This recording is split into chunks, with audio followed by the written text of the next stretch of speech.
Assalamualaikum warahmatullahi wabarakatuh. Perkenalkan, nama saya Muhammad Fikri. Saya sedikit menjelaskan tentang sejarah perkembangan mushaf Al-Quran dari zaman Nabi Muhammad SAW hingga zaman Khalifah Utsman bin Affan, atau yang sering kita sebut dengan mushaf Utsmani. Ya, langsung saja. Mushaf itu apa? Nah, mushaf itu berasal dari kata suhuf. Suhuf itu artinya lembaran, sedangkan mushaf itu adalah kumpulan lembaran-lembaran. Al-Quran itu apa? Nah, Al-Quran itu adalah kalamullah yang diturunkan kepada Nabi Muhammad SAW melalui malaikat Jibril. Ya.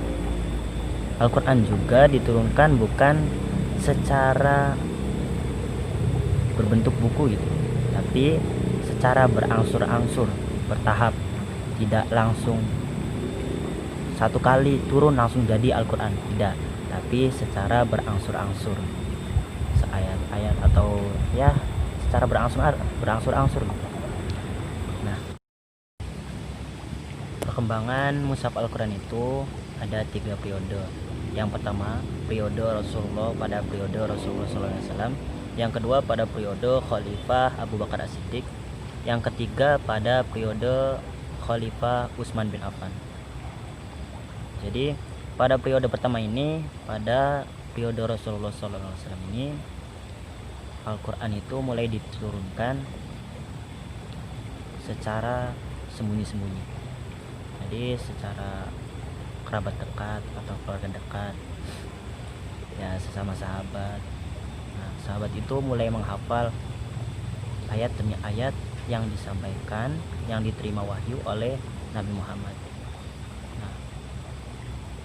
Para sahabat itu memulai menulis, tapi bukan menulis di lembaran kertas atau apa, tapi ditulis di lembaran pelepah pohon pisang, pelepah pohon kurma, atau pelepah ya di pohon-pohon, di tulang-tulang ya. Jadi pada masa periode Rasulullah ini belum ada penulisan di kertas. Sudah ada, tapi masih di pelepah kurma, di tulang, atau di pohon-pohon itu masih berceceran tulisannya. Lanjut, yaitu pada periode Khalifah Abu Bakar As-Siddiq. Pada Khalifah Abu Bakar As-Siddiq ini ada usulan dari sahabat Umar bin Khattab untuk memodifikasi mushaf Al-Quran, karena banyak dari para penghafal Al-Quran itu berguguran di medan perang. Jadi usulan ini supaya mushaf Al-Quran itu terjaga, sehingga usulan itu diterima oleh Khalifah Abu Bakar bin Siddiq dan menunjuk sahabat Zaid bin Haris sebagai ketua kodifikasi mushaf Al-Quran. Nah, sebagai ketua, Zaid bin Sabit itu ada 4 persyaratan ayat yang dikumpulkan. Yang pertama itu ayat yang ditulis di depan Rasulullah SAW. Yang kedua, ayat yang pernah ditulis oleh para penghafal, sahabat-sahabat yang sudah hafal Al-Quran. Yang ketiga itu ayatnya itu bukan berupa tulisan atau bacaan, tapi harus ada bukti dari sahabat atau yang lainnya. Zaman Khalifah Utsman bin Affan. Pada zaman Khalifah Utsman bin Affan itu mulai ada pembukuan Al-Quran.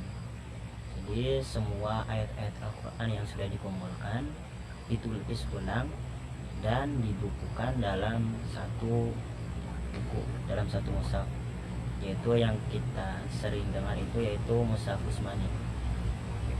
Setelah mushaf itu jadi, lalu dicetak lebih 3, itu dikirim ke negara tetangga.